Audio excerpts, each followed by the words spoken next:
যেখানে রোদ বেশি পাবো সেখানে দেবো, তাই তো?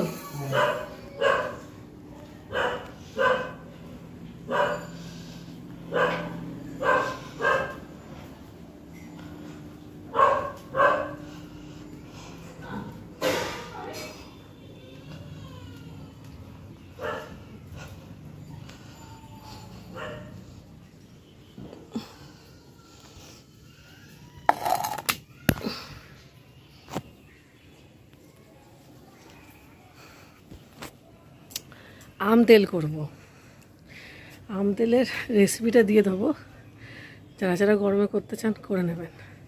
তার আগে বলি সবাইকে স্বাগত আমার চ্যানেলে। আর আম তেলটা করার একটাই উদ্দেশ্য হলো যে অনুষ্ঠানের সময় প্রচুর আম আনা হয়েছিল, তখন এত গরম ছিল, এবার তালে গলে আর আম পান্না করা হয়নি, এবার আম অনেক জমে গেছে। তো কী করা যাবে, তো আম তেল করে নেবো। আম তেল করতে গেলে যেটা মেন দরকার সেটা হচ্ছে প্রথমে আমগুলোকে ধুয়ে নেবেন গোটা অবস্থায়, কারণ আম কাটার পরে আর ধোয়া কিন্তু যাবে না। তারপর ছোটো ছোটো পিস করে কেটে নুন হলুদ মাখিয়ে এরকম রোদে দিয়ে দেবেন। আর মশলাটা আমি মুখে বলে দিচ্ছি, আবার দেখিয়েও দেবো। জোয়ান, সর্ষে, গোটা ধনে, গোটা জিরে দিয়ে দেবেন রোস্ট করে। গোটা রসুন দিতে পারেন, শুকনো লঙ্কা, গোটা কাঁচা লঙ্কা সব দিতে পারেন। আর ভরপুর সর্ষের তেল দিয়ে দেবেন, ব্যাস। আর রোদে বসিয়ে দেবেন, ওতে আম তেল একেবারে তৈরি হয়ে যাবে। ঠিক আছে। উমা, আমার কাছে ফুল হয়েছে, এই যে অনেক দিন পরে হলো, অনেক দিন পরে। আই থিঙ্ক বৃষ্টির জলটা পেয়ে হয়েছে। যাক, তাও ভালো লাগছে। এই গাছগুলোর আবার এই অবস্থা কেন, নোটে শাকগুলোর? ও মাস, এ তো একদমই শুকনো মাটি, ওই জন্য তো এই অবস্থা হয়ে গেছে। এইটারও তো তাই না, আর জলটা দিতে হবে, খেয়াল করিনি তো। আর এই পামেলা গাছটা বেঁচে গেছে, থ্যাংক গড। এই যে ফুলও ফুটছে। চিন্তায় ছিলাম যে কী জানি বাঁচবে কি না।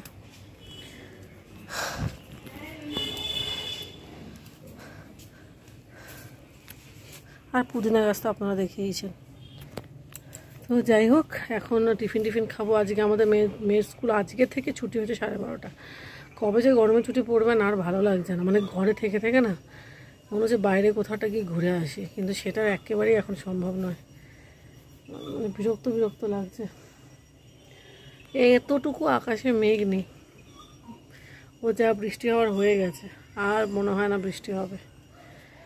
হ্যাঁ, ওই আবার ওই গরম, কী আর করা যাবে। আমাদের সামনের বাড়িতে না সারাদিন ধরে এসি চালিয়ে রেখে দিয়েছে। ওদের যা বিল আসবে আমি শুধু সেটাই ভাবছি। আর বৃষ্টি হলেও এসি চালাচ্ছে, বৃষ্টি না হলেও এসি চালাচ্ছে। নতুন লাগিয়েছে তো, ভাবছি কি না কি। আমি আমার মনে মনে ভাবছি যে বাবা সামনে মাসটা শেষ হোক, তারপরে দেখবে গুছিয়ে সুন্দর একটা বিল আসবে। ওই নতুন লাগিয়েছে, যা হয় আর কি। বাড়িতে নতুন ফ্রিজ এলে আমরাই বারবার করে খুলতাম না, এদেরও অবস্থা তাই হয়েছে। এই ঘরের অবস্থা বিহাল হয়ে আছে, বিহাল। আমি যদি এখন এখান থেকে দেখাই না আপনাদের, বমি পাবে, বমি। তাকে বমি করে আর লাভ নেই, কাজটা গুছিয়ে ফেলি।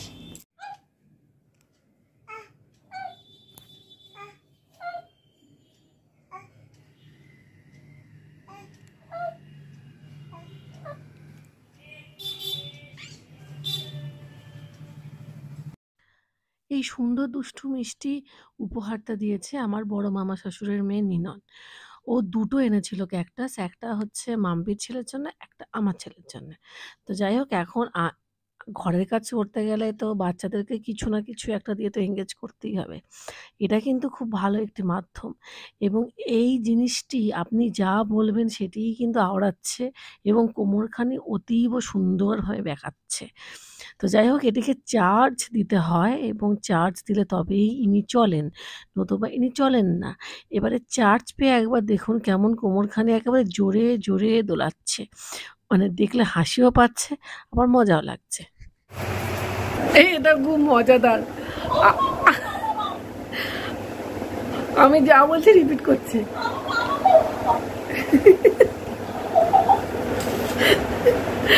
দেখবেন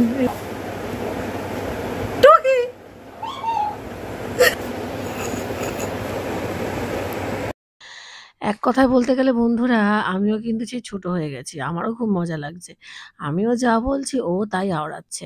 এবার যেহেতু চার্জে বসানো হয়েছে তার যেন একেবারে শোনার শক্তি খুব অতীব পরিমাণে বেড়ে গেছে। মানে ফিসফিস করে বলছি সেটাও শুনতে পাচ্ছে এবং যথেষ্ট ডিসট্যান্সে আছে। একবার দেখুন ওইখানে। এবার আমি আস্তে কথা বলছি তাতেও উনি কোমর দুলিয়ে, দুলিয়ে রিপ্লাই করে যাচ্ছে। মানে এই উপহারটা কিন্তু অত্যন্ত মজাদার এবং বাচ্চাদেরকে যথেষ্ট অ্যাট্রাক্ট করে। আমার তো খুব মজা লাগছে। মানে আমার নিজেকেই বাচ্চা, বাচ্চা লাগছে এবং সেই সঙ্গে আমার খুব হাসি পাচ্ছে। ওই আর কি দেখুন ছোটবেলায় কার না ফিরতে ইচ্ছা করে বলুন তো? হ্যাঁ, এখন আস্তে, আস্তে আমরা বড় হয়ে গেছি, বিয়ে-থা হয়ে গেছে। ছেলেবেলা, শৈশব, মেয়েবেলা সবই ছেড়ে এসেছি। কিন্তু হ্যাঁ, আজকে যেন মানে এইটা পেয়ে যেন মনে হচ্ছে আবার যদি ছোট হয়ে যেতে পারতাম। আবার যদি খেলতে পারতাম। ওই আর কি।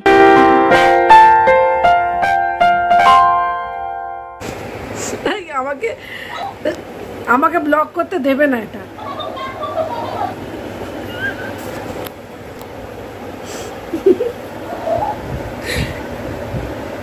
সবিতেই বলছে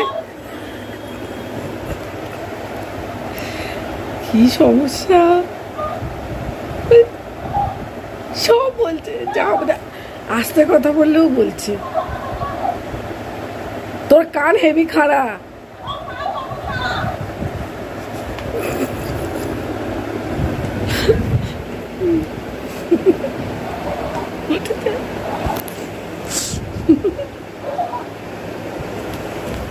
মুখ টিপে হাসলেও বলছে। যাই হোক ক্ষণিকের জন্য নিজের শৈশবটা আবার যেন এনজয় করলাম। তো বেশ কয়েকদিন ধরেই আমি দেখছি যে আমার মানি প্ল্যান্টের বেশ কয়েকটা পাতা এরকম হয়ে গেছে। তো আমি ভাবছিও মনে, মনে যে আজকে পাতাগুলোকে ছিঁড়ে, ছিঁড়ে ফেলে দেবো, কালকে ফেলে দেবো। কিন্তু কোনো মতেই আর হচ্ছে না। আর এই যে দুটো কাঁচের কাপ রাখা আছে এতে বৃষ্টির জল জমেছে। এই ব্লগটা আমি যখন করেছিলাম তখন কিন্তু বৃষ্টি হয়েছিল। ওই আপনাদেরকে রোজকার ব্লগই দিচ্ছি। হয়তো একটু ২ দিন কি ৩ দিনের পিছিয়ে যাচ্ছে। এটাই হচ্ছে। তো যাই হোক বন্ধুরা এটা তো আমার পুরনো কথা। আপনারা সবাই বারবার করেই শুনেছেন যে দিনের, দিনেরটা আমার কোনোভাবেই হচ্ছে না। তো এখন এই পাতাগুলোকে আমি ছিঁড়ে ফেলছি। আমার মনে হচ্ছে যে হয়তোবা কোনো কারণে ফাঙ্গাস ইনফেকশন হলো নাকি অতিরিক্ত তাপের জন্য জিনিসটা হলো। কারণ বৃষ্টি হওয়ার আগে সাংঘাতিক গরম ছিল। তো এইগুলোই আমার মনে হচ্ছিল। তো অনেক পাতা এরকম হয়ে গেছে। এবং আমার যেটা মনে হলো যে একটা পাতায় হলে কিন্তু বেশ কয়েকটা পাতাতে জিনিসটা ছড়িয়ে যাচ্ছে। তো আর তো ছড়িয়ে যেতে আমি দিতে পারি না। তো সেই জন্যেই যতখানি সম্ভব আমি প্রায় সবকটা পাতাই ছিঁড়ে, ছিঁড়ে রেখে দিচ্ছি এবং পরবর্তীকালে এবং টবের মধ্যেই পাতাগুলোকে দিয়ে দিয়েছি আর কি। আমার বাড়ির পাশেই হয়তো আপনারা একটু, একটু করে দেখতে পাচ্ছেন একটা ইটের বাড়ি। একটুখানি হয়তো উঁকি মারছে। এই বাড়ির না বন্ধুরা একটা খুবই প্যাথেটিক একটা ইতিহাস আছে। কি আর বলি? মানে মানুষের অধঃপতন কিভাবে করে হয়, এই আর কি। এটুকুই বলার। বিশেষ কিছু বলব না। খারাপ লাগে, খুবই খারাপ লাগে। যদিও আমি সব ঘটনা এই মুহূর্তে বলতে পারছি না। কারণ আমি নিজেই জানি না এবং যে জিনিস সম্পর্কে আমি নিজে জানি না বা আমি নিজে সিওর নই, সেটা আমি ব্লগে বলব না। আর তাছাড়া অন্যের কথা খুব একটা ব্লগে বলাটা কতটা সমীচীন সেটাও সম্পর্কে আমার দ্বন্দ্ব আছে। তবে হ্যাঁ, এই বাড়ির একজন কর্ত্রী ছিলেন যিনি আমার মেয়েকে অত্যন্ত ভালোবাসতেন। আমি এটুকু বলতে পারি। শুধু আমার মেয়েকে না বন্ধুরা আমাকেও খুব ভালোবাসতেন। উনি আজ এই পৃথিবীতে নেই। তবে উনি যখন পৃথিবী ছেড়ে চলে যাওয়ার ঠিক ১ দিন কি ২ দিন আগে আমাকে দুটো কথা বলেছিলেন এবং সেই দুটো কথা আমার লাইন বাই লাইন মনে আছে। সেটি হলো যে, "তুমি চলে গেলে ভালো লাগে না। তুমি এলে খুব ভালো লাগে।" তারপরেই উনি পৃথিবী ছেড়ে চলে যান। তো সেইটা আমার কাছে এখনো তার ওই কথাটা কানে বাজে। তো যাই হোক বন্ধুরা, আমি ফিরে আসছি আবার আমার দিন যাপনে। কারণ এখন এই মুহূর্তে আমার মেয়েকে নিতে এসেছি। আজকে সোমবার। সোমবারের ব্লগ যেহেতু আমি বলেই দিলাম যে সোমবার এবং আপনারা হয়তো এটিকে রবিবারে দেখবেন। ওই আর কি একই কথা বারবার ফিরে, ফিরে আসছে। আর রিপিট করছি না। যে ব্লগ দিতে বা আপলোড করতে আমার সত্যিই দেরি হয়। তো এখন যেহেতু সোমবার সেজন্য আমার মেয়েদের সাদা ড্রেস এবং এই সপ্তাহেই কিন্তু ছুটি পড়বে। আমি এটাই শুনলাম এবং এটা শুনে বিশ্বাস করুন আমার এত ভালো লেগেছে বলার নয়। যেন মনে হচ্ছে আমারই গরম মানে ছুটি পড়বে। সেই ছোটবেলায় যখন গরমের দিনে ছুটি পড়তো কি আনন্দই না হতো। ঠিক সেরকম আনন্দ যেন আমি আজকে ফিল করছি। আজকে আমার দিনটা একেবারে শৈশবময় ছিল। কারণ ওই খেলনাটাকে কেন্দ্র করে মনে হলো আমি যেন আবার শৈশবে ফিরে গেছি। আবারও যখন শুনলাম যে মেয়েদের ছুটি এই সপ্তাহতেই হবে, তখনও যেন আবারও শৈশবে ফিরে গেলাম। সেইজন্যেই বললাম যে আজকের দিনটা বড় আমার শৈশবময়।